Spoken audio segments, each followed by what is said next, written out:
किसी शहर में एक ताकतवर बादशाह हुकूमत करता था। उसका तख्त सोने से जड़ा हुआ था। सिपाही हर वक्त महल के दरवाजों पर पहरा देते और शहर में उसके हुक्म के बिना पत्ता भी नहीं हिलता था।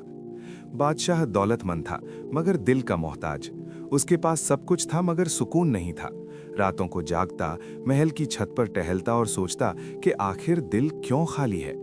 उल्मा, तबीब, नुजूमी सबको बुलाया गया मगर कोई इस बेचैनी का इलाज न बता सका। उसी शहर के एक कोने में पुरानी मस्जिद के पास एक फकीर रहा करता था। ना उसके पास घर था, ना माल, ना कोई पहचान। उसका लिबास सादा, चेहरा झुर्रियों से भरा, मगर आंखों में अजीब सी रोशनी थी। लोग उसे नजरअंदाज कर देते, कुछ सदका दे जाते और कुछ उस पर हंसते भी थे, मगर वो फकीर किसी से शिकवा नहीं करता था। उसकी जबान पर हमेशा अल्लाह का जिक्र रहता। हर फज्र के बाद वो मस्जिद के सहन में बैठ जाता, हाथ उठाता और खामोशी से दुआ करता। न ऊंची आवाज, न लंबे जुमले, बस दिल की बात रब के सामने। एक साल ऐसा आया कि शहर पर सख्त कहत पड़ गया। बारिशें रुक गईं, खेत सूख गए, कुएं खाली होने लगे। अमीर के घर भरे थे मगर गरीब के चूल्हे ठंडे पड़ गए।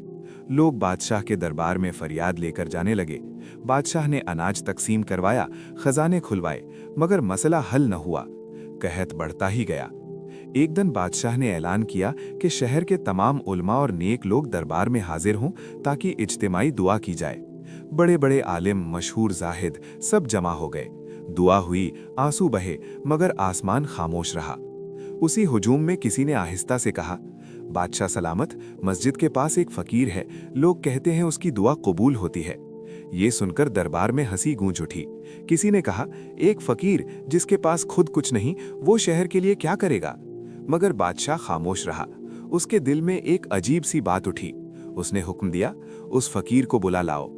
सिपाही फकीर को लेने गए। वो मस्जिद के सहन में बैठा था जैसे किसी इंतजार में हो। जब उसे बादशाह का पैगाम दिया गया तो वो मुस्कुराया, उठा और बिना किसी खौफ के चल पड़ा। दरबार में पहुंचकर न उसने सजदा किया, न झुका, बस खामोशी से खड़ा हो गया। बादशाह ने गौर से उसे देखा और पूछा, ए फकीर, क्या तुम शहर के लिए दुआ करोगे?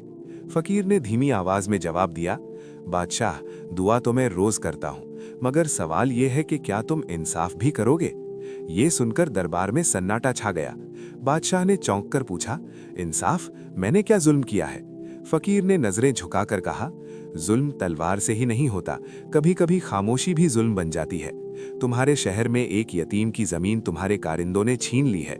एक बेवा की फरियाद दरबार तक नहीं पहुंची। जब तक ये हक वापस नहीं होते, बारिश नहीं बरसेगी।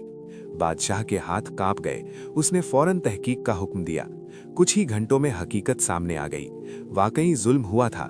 बादशाह ने सब हक वापस करवाए, माफी मांगी और कारिंदों को सजा दी। फिर फकीर ने कहा, अब इजाजत हो तो मैं दुआ करूं? वो दरबार के सहन में बैठ गया, हाथ उठाए और बस इतना कहा, ए अल्लाह, अगर हमने तौबा की है तो अपनी रहमत के दरवाजे खोल दे। अभी दुआ खत्म भी न हुई थी कि आसमान पर बादल गरजने लगे। तेज हवा चली और फिर मूसलाधार बारिश बरस पड़ी। शहर में जिंदगी लौट आई। बादशाह की आंखों से आंसू बह रहे थे। उसने फकीर को ढूंढा मगर वो वहां न था। मालूम हुआ कि वो मस्जिद की तरफ चला गया है। बादशाह पहली बार बिना शाही लिबास के मस्जिद पहुंचा। फकीर वहीं बैठा था जैसे कुछ हुआ ही न हो। बादशाह ने कहा, आज से तुम मेरे महल में रहोगे। फकीर मुस्कुराया और बोला, जिसका दिल अल्लाह के हुजूर हो उसे किसी और ठिकाने की हाजत नहीं। ये कहकर वो हुजूम में शामिल हो गया और नजरों से ओझल हो गया।